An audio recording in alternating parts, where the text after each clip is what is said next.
एक वेळ पाठीमागची हेअरस्टाईल इकडे तिकडे झाली तरी चालेल, पण समोरची हेअरस्टाईल बिघडली तर पूर्ण आपल्या फेसचा लुक बदलतो. तुमचे पण केस असे समोरून पातळ झाले असतील तर त्या केसांची हेअरस्टाईल सुंदर प्रकारे कशी करायची आणि तीही अगदी झटपट, कारण आपल्याकडे खूप सण समारंभाने लग्नाला इतकी घाई असते ना, आपल्याला समोरची हेअरस्टाईल कोणती करावी हे सुचत नाही. तर आज मी तुम्हाला 3 अशा हेअरस्टाईल दाखवणार आहे की ज्यांचे केस पातळ आहेत पण त्या समोरून इतक्या सुंदर दिसतील. तर चला बघूयात कोणत्या आहेत. नमस्कार, स्वाती स्टाईलमध्ये मनापासून स्वागत. व्हिडिओला लाईक करा, चॅनल आपल्या सबस्क्राईब करा. बघूयात हेअरस्टाईल नंबर 1. केसांचं पार्टिशन करून घ्यायचं. तुम्ही सेंटर करू शकता किंवा थोडं साईड असेल तरी चालेल. त्यानंतर एअर टू एअर सेक्शन घ्यायचं. कानापासूनचे पुढचे केस पुढे आणि मागचे केस मागे.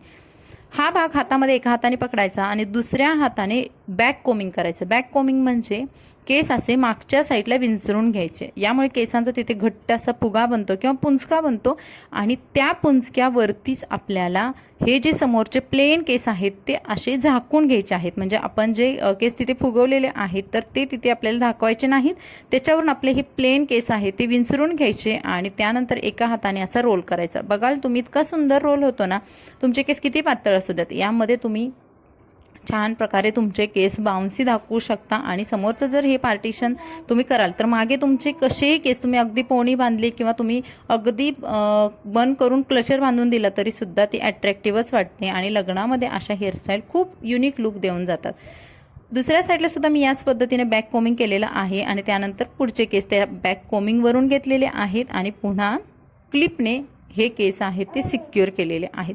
दोन्ही साईड आपल्याला अशीच पद्धत वापरायची आहे आणि त्यानंतर मग तुम्हाला हवं असेल तसं तुम्ही मागची बन किंवा जुडा किंवा मोकळेसुद्धा सोडू शकता. आणि हे जे केस आहेत आपण रोल केलेले ते तुम्ही हाताने थोडेसे हलके ओढून फुलवू सुद्धा शकता. बघाल तुम्ही, मागे साधा जरी बन टाकला तरी तुमची समोरची हेअरस्टाईल खूप सुंदर होते. त्यानंतर बघूयात हेअरस्टाईल नंबर 2. या हेअरस्टाईलमध्ये आपल्याला समोरचे पूर्ण केस आहेत ते ना असे उचलून घ्यायचे आहेत. म्हणजे कानाच्या दोन्ही बाजूचे, कानांच्या वरचे केस आहेत ते आपल्याला एका हाताने गोळा करायचे आहेत. आता काही मैत्रिणींना साईड पार्टिशन किंवा सेंटर पार्टिशन चांगलं दिसत नाही, तर त्यांचा चेहरा गोल वगैरे असेल तर तुम्ही हे पार्टिशनसुद्धा ट्राय करू शकता. आणि त्यानंतर हे केस आहेत ना 2 पिनने छान प्रकारे सिक्युअर करायचे, अगदी घट्ट करायचे. आणि त्यानंतर तुम्ही हाताने, म्हणजे हाताच्या दोन्ही बोटांनी ना फक्त केस हलके हलके तिथल्या तिथेच उचलायचे आहेत.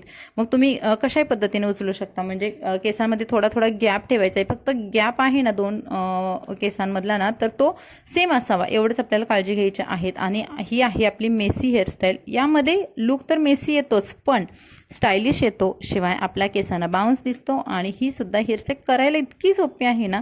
मागे बन बांधला तरी इझी आहे, वेणी घातली तरी सुद्धा खूप सुंदर दिसते. आणि पुढे एखादी फ्लेक्स काढून द्या, मस्त तुमची ही सुद्धा हेअरस्टाईल पटकन होऊन जाते. त्यानंतर बघूयात हेअरस्टाईल नंबर 3. आता ही हेअरस्टाईल सुद्धा तितकीच महत्त्वाची आहे.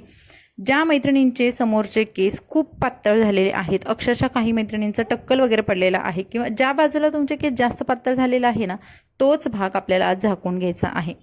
काय करायचं, साईड पार्टिशन करायचं. ज्या बाजूला केस पातळ जास्त झालेले आहेत ना, त्या बाजूला हे साईड पार्टिशन केलेले केस घेऊन जायचं, एका हातामध्ये पकडायचे आणि दुसऱ्या हाताने हलकेसे खाली खेचायचे आहेत. बघा हलकेसे, बघा मी हलकेसे खेचून दाखवलेले आहेत. आणि तो भाग अगदी ताणून मागे नेऊन सिक्युअर करायचा नाही, तर तिथे थोडासा लूज ठेवायचा आणि एक पिनने सिक्युअर करायचा. दुसरा जो भाग कमी केसांचा राहिलेला आहे ना, तो तुम्ही प्लेन घेऊन सुद्धा मागच्या साईडला बांधू शकता. पोनी करा किंवा बन करा किंवा जुडा छान प्रकारे करा. आणि ही सुद्धा हेअरस्टाईल खूप सुंदर झालेली आहे. तर आपण बघितल्या आजच्या या 3 हेअरस्टाईल, ज्यामध्ये वेळ कमी लागतो आणि करायला प्रत्येक मैत्रिणीला येईल.